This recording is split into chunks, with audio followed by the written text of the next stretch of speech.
l'apôtre Paul. C'était un apôtre, c'est un ministère de fondement. Tu vois, c'est un envoyé. Le mot grec c'est apostolos, qui veut dire envoyé. Donc c'est un ministère qui est appelé à bâtir l'église. L'église qui n'a rien à voir avec les bâtiments. Et il nous dit ici que fait donc frère quand vous vous assemblez? L'apôtre ici, Paul n'est pas en train de dire assemblez-vous dans une chapelle. Hein? Assemblez-vous dans une, je ne sais pas, dans une cathédrale. Non, il ne le dit pas. Il dit que fait donc quand vous vous rassemblez? Ça veut dire qu'on peut se rassembler partout, peu importe l'endroit. On peut avoir des réunions publiques et des réunions aussi dans les maisons. C'est le modèle même de l'église. Quand on parcourt tous les épiques, on voit que la première église, l'église primitive, se retrouvait dans des maisons pour faire quoi? Pour s'édifier mutuellement, pour chanter les cantiques, pour partager ce que le Seigneur a mis en chacun. Donc il n'y a pas quelqu'un qui a le monopole de la parole de Dieu, ou l'église en fait. L'église, c'est pas que tout le monde ferme la bouche et puis il y a une seule personne qui dirige, qui fait tout. Il dit que fait donc? Quelqu'un a-t-il un cantique? Ça dit qu'au milieu de la parole est libre. Hein, là où il y a l'Esprit du Seigneur, là est la liberté. Au moment où je suis en train de parler, tu peux avoir une vision. Quelqu'un peut avoir une parole de connaissance, une parole de sagesse. Ce sont les dons, les dons spirituels, hein, les diverses opérations que l'Esprit de Dieu manifeste dans la vie des uns et des autres. Il dit que fait donc? Si quelqu'un a un cantique, un chant, si au fond de toi tu ressens de chanter, on n'a pas besoin d'avoir la voix de Céline Dion, parce que Dieu ne regarde pas la voix. Tu vois, tu peux avoir une voix de rossignol, mais si ton cantique est inspiré par l'Esprit de Dieu, ben, conduis-nous. Donc on n'a pas besoin de chanter sous la conduite d'une personne. Aujourd'hui on parle des chefs de chant, responsables de chant. Il n'y a pas de responsable de chant. Tu vois, c'est un partage mutuel, c'est l'éducation mutuelle, on s'édifie mutuellement.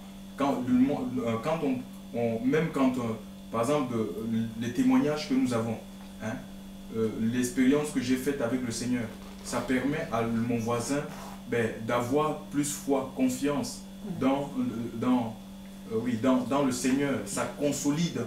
Ton expérience va consolider la foi de ton frère, de ta soeur, c'est ça. Et ça fait que tous, on s'édifie, c'est-à-dire on grandit dans la voie de la vérité, dans la voie de la justice, de l'amour. C'est ça, que Christ grandisse en nous. C'est ça le but des ministères, des dons, des charismes que Dieu nous a donnés. Et chaque enfant de Dieu a une part dans les choses du Seigneur.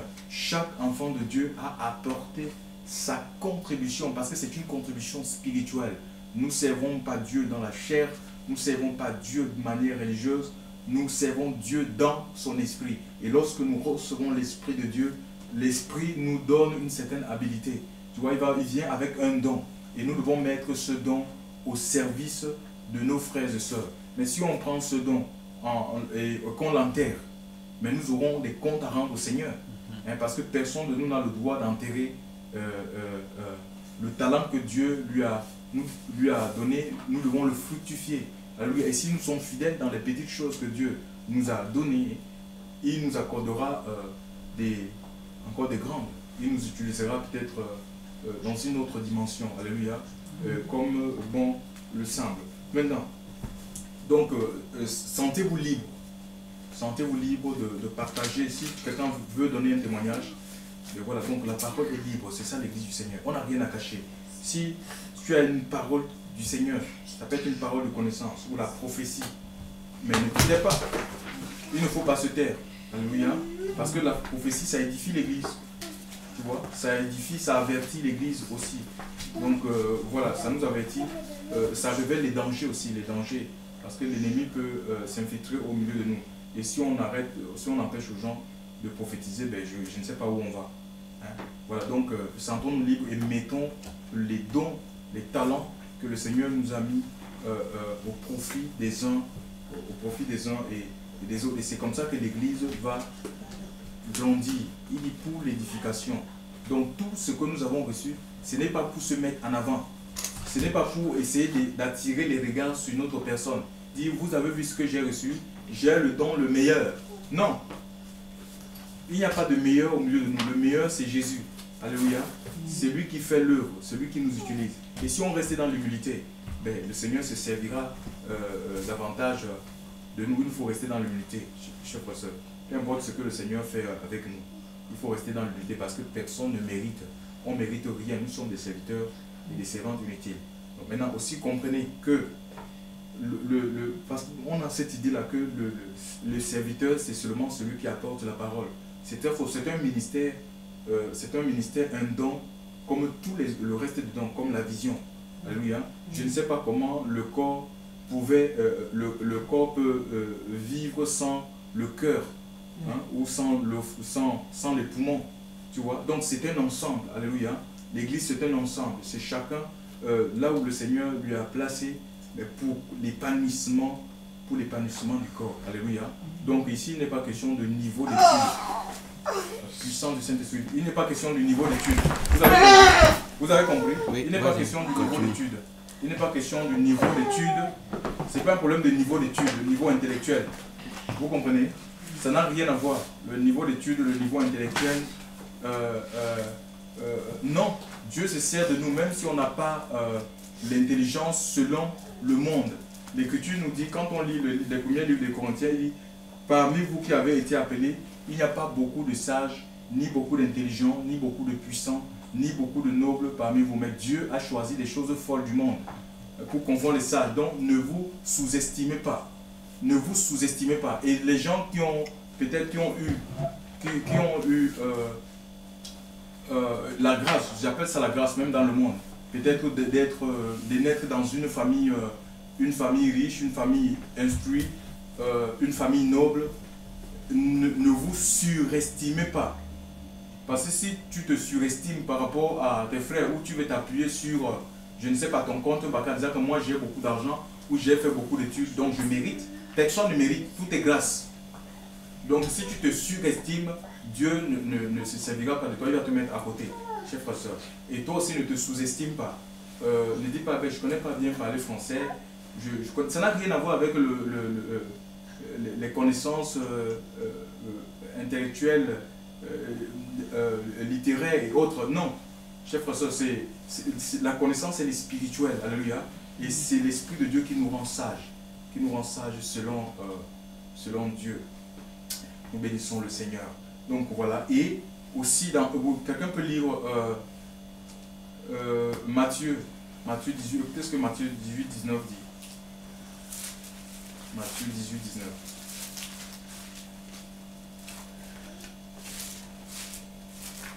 Je vous dis encore que si deux d'entre vous sont d'accord sur la terre pour une chose quelconque, quelle que soit la chose qu'ils demanderont, elle sera faite pour eux par mon Père qui est dans les cieux. Oui.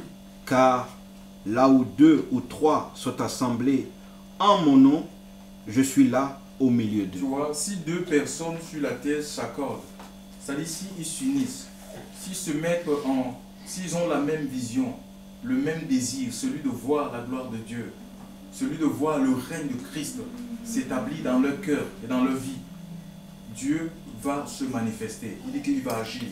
Il est sur la terre. Donc il n'est pas dit, par exemple nous sommes ici à Avignon, et Avignon fait partie de la terre. Donc il n'est pas dit dans une cathédrale. Il faut que les gens aillent se réunir dans une cathédrale, dans ce que les gens appellent des églises. C'est nous les églises. C'est nous l'église. Donc on ne peut pas aller, l'église ne peut pas aller dans l'église. Tu vois? Donc on se réunit dans une maison, tout comme on pouvait se réunir en plein air, au bord d'un lac, sur le pont d'Avignon. Tu vois, on peut se réunir là et partager les choses que le Seigneur a mis dans les cœurs des uns et des autres. Donc il n'y a pas de lieu où Dieu ne puisse se révéler. Là où les cœurs s'attendent à lui, là où les cœurs sont désirés de voir la manifestation de sa gloire, Dieu va se manifester, il va se glorifier, il va agir, il va apporter la consolation, la paix, la joie, chers frères et sœurs. Alléluia, gloire à Dieu. Et il dit, si deux personnes s'accordent sur la terre pour demander quelque chose, la chose leur sera accordée. Donc, et car là où 2 ou 3 sont assemblés à mon nom, je suis au milieu de nous, comme cette maison qui nous accueille.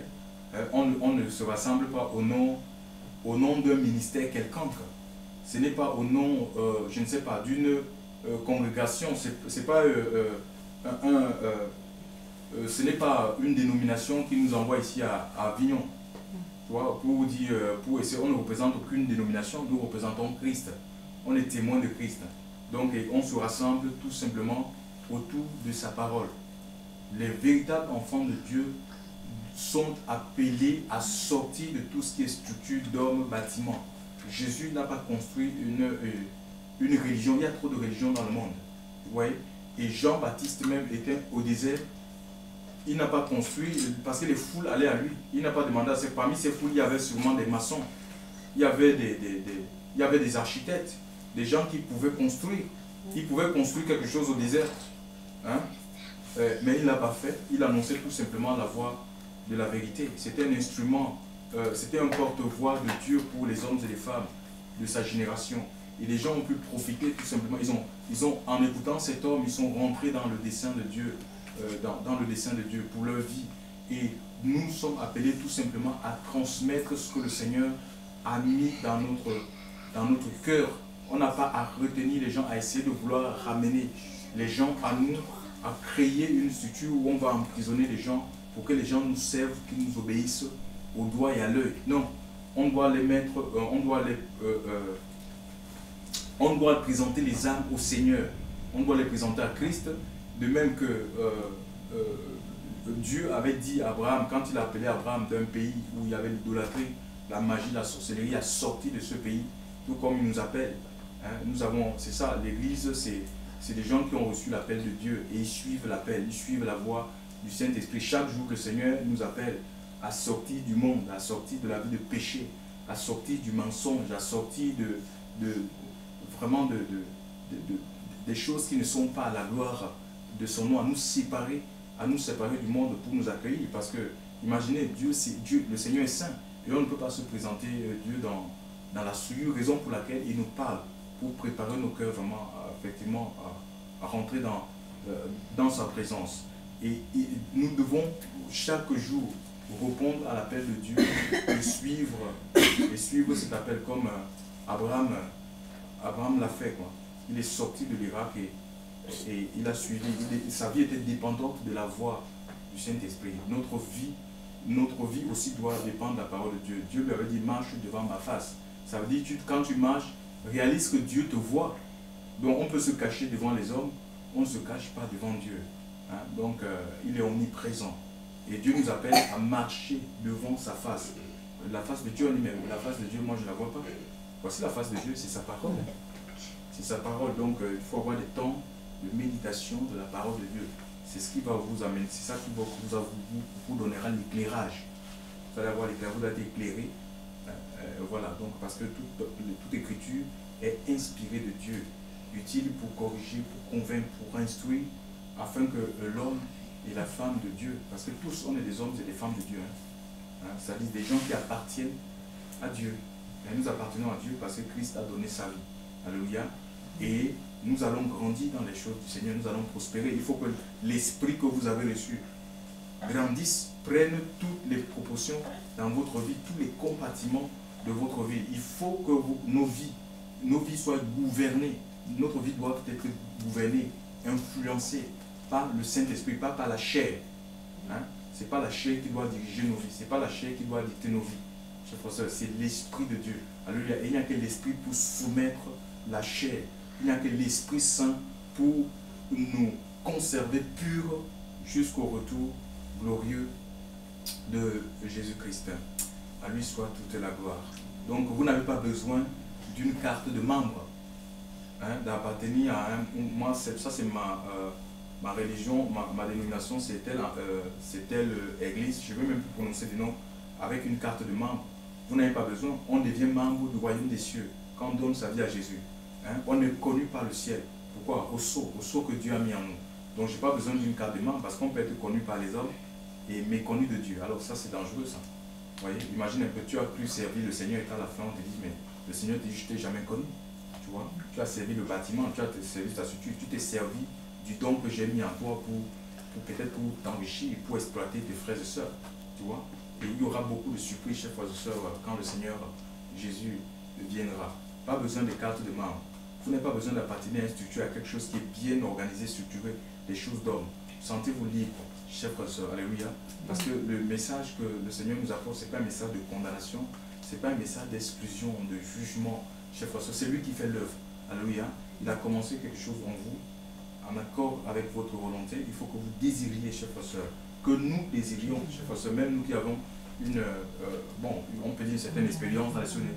Il faut désirer les choses de Dieu et c'est la seule façon qui permet au Seigneur d'agir dans notre vie. Alléluia, de nous délivrer, parce qu'on va de délivrance en délivrance, on va de restauration en restauration, de transformation en transformation, comme le Seigneur l'Esprit. À lui soit toute la gloire. Donc, sentons-nous libres, adorons le Seigneur, louons-le, élevons son nom. Alléluia. Voilà, donc que Dieu nous bénisse et nous fortifie. Encore cet après-midi, nous sommes heureux de revenir ici à Avignon et je crois que ce n'est pas le dernier fois. Le Seigneur va continuer à faire son œuvre, on se laisse conduire par l'Esprit de Dieu. Gloire à Dieu, gloire à Dieu. Personne n'a jamais vu Dieu, si ce n'est le Fils unique qui est sorti du sein du Père et qui est venu le révéler. Dieu ne s'apprend pas dans les écoles bibliques. Dieu ne s'apprend pas dans les facultés de théologie.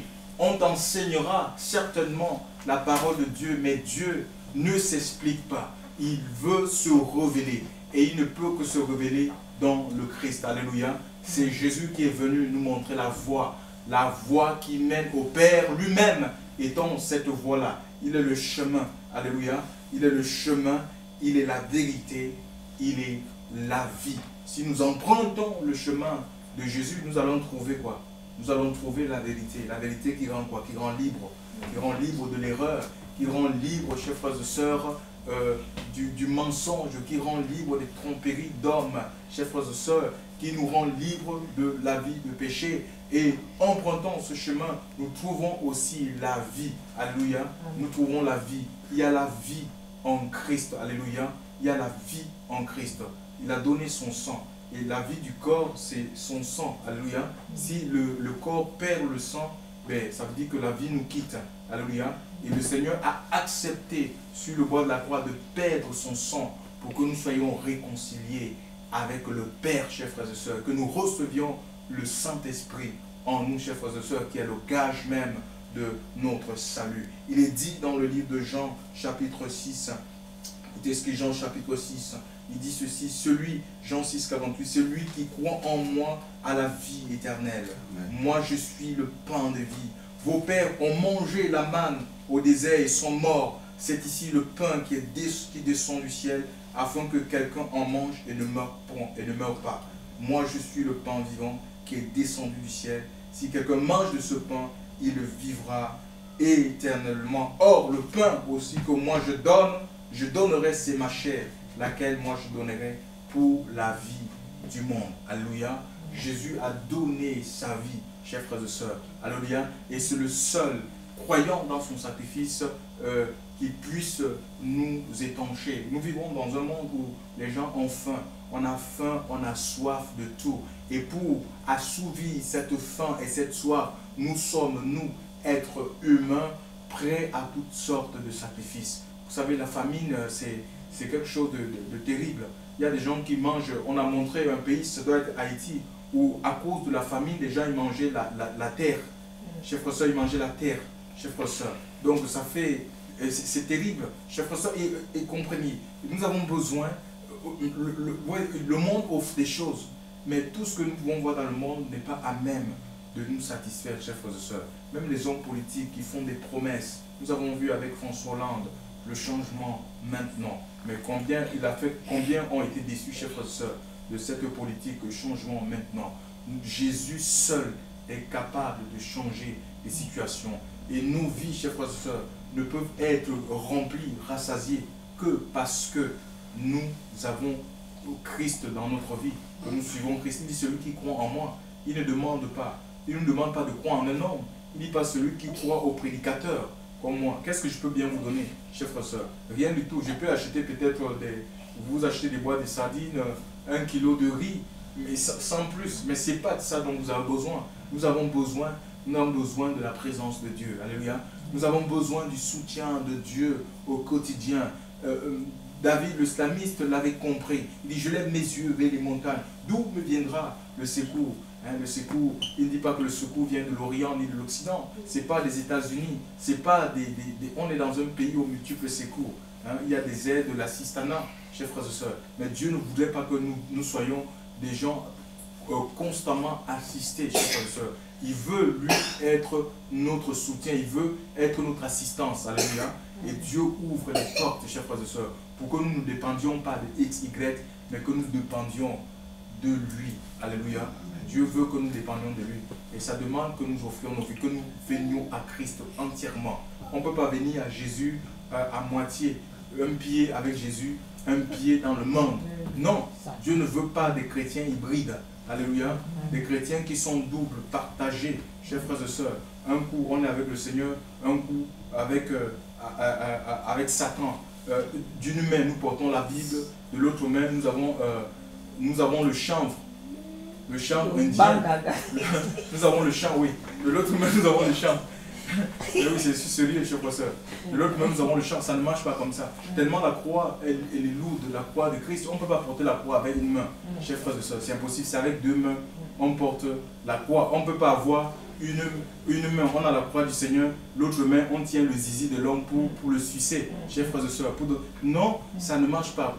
C'est terrible, chers frères et sœurs. Il faut qu'on se détourne complètement du mal. C'est pourquoi l'apôtre Paul va donner une exhortation aux Romains. Les chrétiens de Rome, ils étaient un peu partagés dans Romains 12.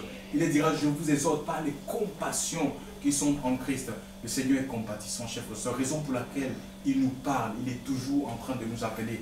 À nous dire, n'endurcissez pas vos cœurs, comme le frère vient l'a lu tout à l'heure, chers frères et sœurs, n'endurcissez pas vos cœurs, alléluia. C'est-à-dire, ne rejetez pas la parole de Dieu. Ne dites pas, ça attendra, ce n'est pas pour nous, nous avons du temps. Non, chers frères et sœurs, c'est maintenant qu'il faut prendre position pour Dieu. C'est maintenant qu'il faut se donner à Dieu, chers frères et sœurs. Et si nous voulons voir la gloire du Seigneur, si nous voulons connaître le discernement, chers frères et sœurs, concernant les choses que Dieu veut faire avec nous, chers frères et sœurs, beaucoup pleurent, ils disent, je ne connais pas la volonté de Dieu à mon égard. On ne peut pas la connaître si on est partagé, si on est double, chers frères et sœurs.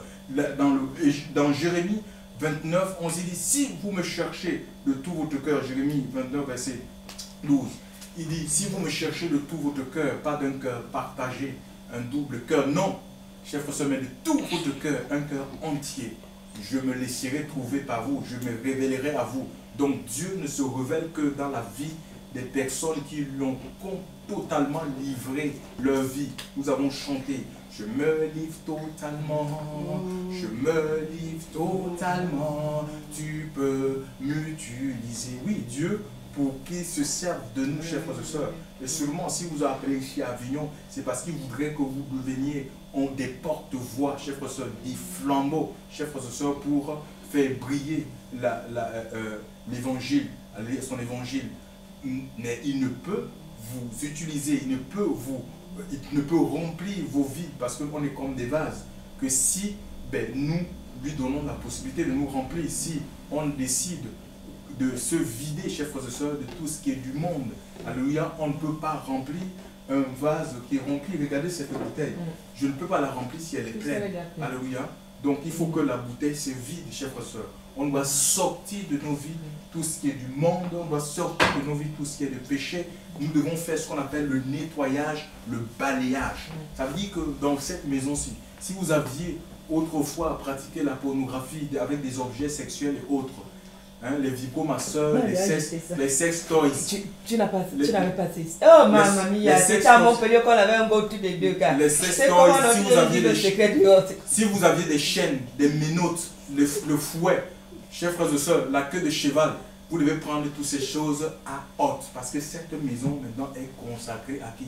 À Jésus. Il ne peut pas y avoir 2 mètres. Il nous appelle à l'élever, lui. Alléluia, ce n'est pas le péché qui doit être élevé dans nos maisons. Ce n'est pas le péché qui doit être élevé. dans nos vies. Chers frères et sœurs, ce n'est pas le péché qui doit être élevé dans nos cœurs. C'est Christ, alléluia. Il veut établir son trône. Il veut établir sa seigneurie. Nous ne devons pas nous contenter seulement de l'appeler Seigneur, Seigneur et ne pas obéir à ses commandements. Il veut que nous nous soumettions. Si vous m'aimez, dit le Seigneur, gardez mes commandements et en tout temps, nous devons garder les commandements. Les commandements du Seigneur, il est le pain de vie, chers frères et sœurs. Et il dit que si nous venons à lui, il n'est pas question d'aller vers un pasteur, à courir après un bâtiment d'église. Il dit à lui, que à lui, même pas à moi, mes sœurs.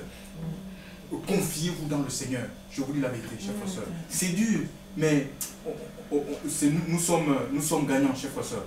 Nous gagnons sur tous les tableaux. Il dit à lui, n'aura plus faim. Il va enlever les choses du monde. C'est lui qui va te débarrasser, qui va te dépouiller des choses du monde, chers frères et sœurs. Des envies qui ne sont pas bonnes, des envies de la chair. C'est lui qui va enlever ces choses-là, les appétits de la chair. Et il dit, on n'aura plus soif. Alléluia. Et on a tellement, les gens, ils ont soif de pouvoir, de notoriété, d'argent. On est prêt à sacrifier les enfants aux démons, à signer des pactes de sang, chers frères et sœurs, pour arriver à nos fins. Le Seigneur délivre et il donne gratuitement. Ésaïe 55 dit, venez aux eaux, même ceux qui n'ont pas l'argent. La seule monnaie qui fonctionne dans le royaume des cieux, c'est la foi.